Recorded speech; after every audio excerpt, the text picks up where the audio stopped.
Olá, queridos amigos e amigas, eu sou o Padre José Rui, da Diocese de Nova Friburgo, no Rio de Janeiro, e a convite das Irmãs da Toca de Assis, da Missão de Fortaleza, eu vim aqui para dar um pequeno testemunho vocacional.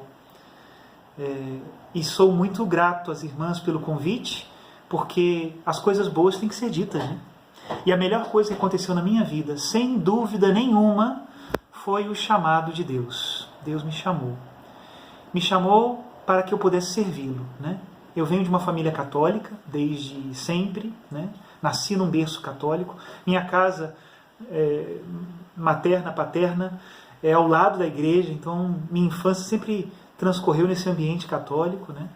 Entretanto, era uma cultura católica muito diluída, não era muito praticante da religião católica, né? Meus pais me incentivavam desde cedo a ir à igreja, e eu muitas vezes fugia, não queria, né? Mas eu ia. O chamado de Deus começou quando eu fazia a minha primeira comunhão. Me lembro que eu tinha 12 anos de idade, na minha comunidade só existia a Santa Missa uma vez por mês, imagina. Era o terceiro domingo do mês, às 3 horas da tarde. Geralmente é a hora do futebol, né? Mas a gente ia na missa, meu pai então era muito assim zeloso para que eu não faltasse, sobretudo quando era a missa. Nos outros finais de semana era a celebração da palavra. E eu me lembro, quando eu tinha 12 anos de idade, um desses domingos coincidiu com o 4º domingo da Páscoa.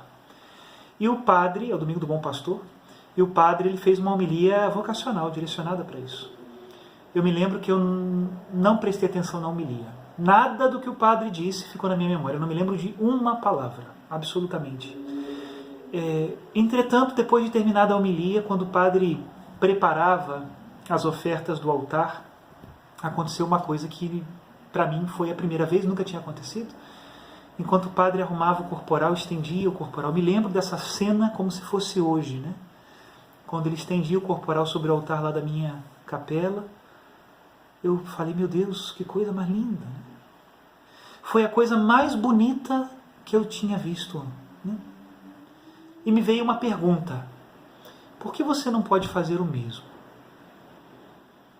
E eu fiquei assustado. De jeito nenhum. Eu quero me casar. Eu quero ter uma família. Não quero ser padre. Fiquei um pouco assim, assustado, né? Terminei de fazer a primeira comunhão. Continuei ajudando como professor de catequese, mas não tinha ainda uma fé assim muito forte, não. Verdade que não. Mas nessa época eu comecei a frequentar um grupo de oração da Renovação Carismática, que foi a minha comunidade como uma missão, para começar lá um novo grupo de oração. E ali foi realmente um encontro verdadeiro com Jesus, nosso Senhor, que sempre esteve ao meu lado, mas que eu não o percebia, né?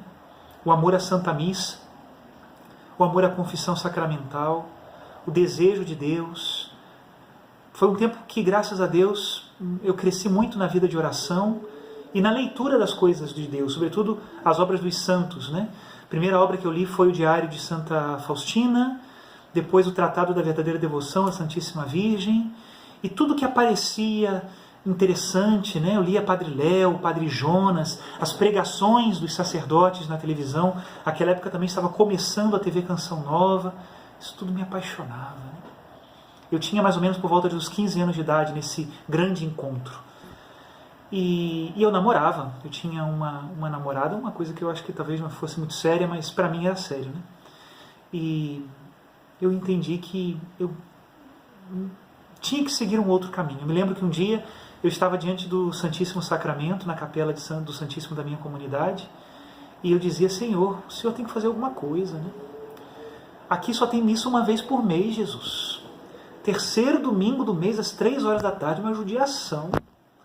O padre chega cansado e com pressa, porque a minha comunidade, antes era atendida outra comunidade, depois outra comunidade era atendida. Então o pobre do padre, né, para atender todas, ele tinha sempre aquela pressa, né?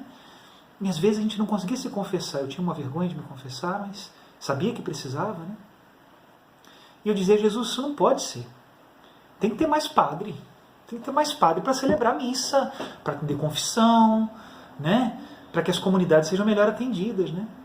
E eu dizia isso sempre. Quando eu ia na capela do Santíssimo, era um pedido constante, né?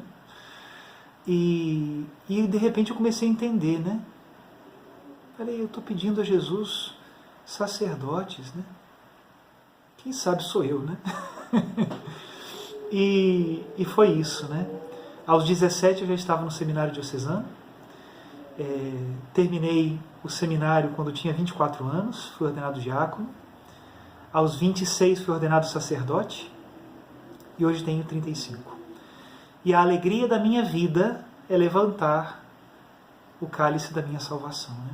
É oferecer o sacrifício, atender às almas, amá-las, né? Como Jesus Cristo, querendo cada vez amá-las como Jesus Cristo as ama, né?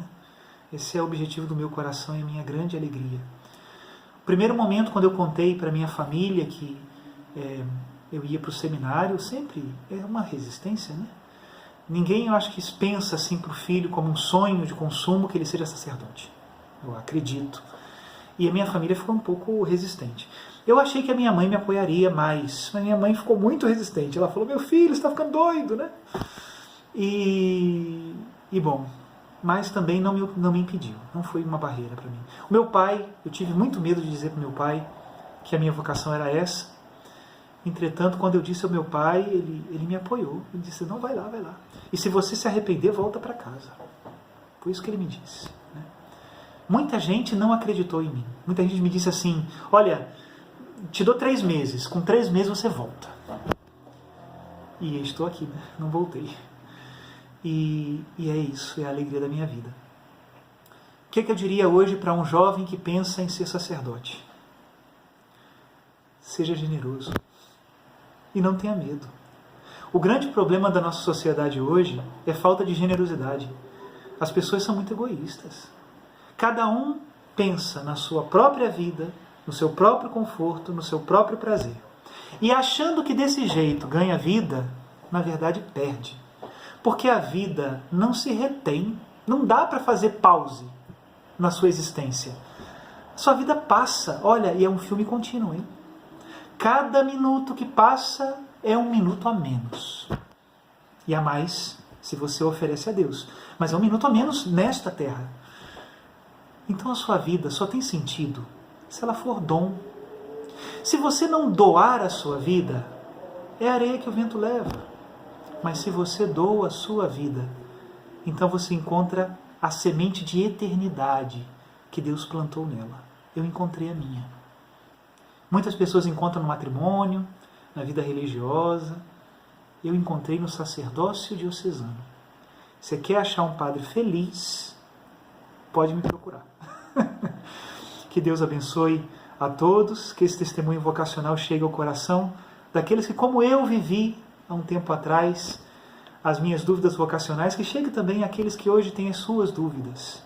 E se for dúvidas por causa do seu egoísmo, tira fora. Não vale a pena. Só vale a pena viver por um motivo grande, nobre, gigante. E o seu e o meu motivo é sermos um outro Cristo. Eu no sacerdócio, você é onde Deus te chamar. Que Deus te abençoe. Em nome do Pai, do Filho e do Espírito Santo. Amém. Muito obrigado. Até mais.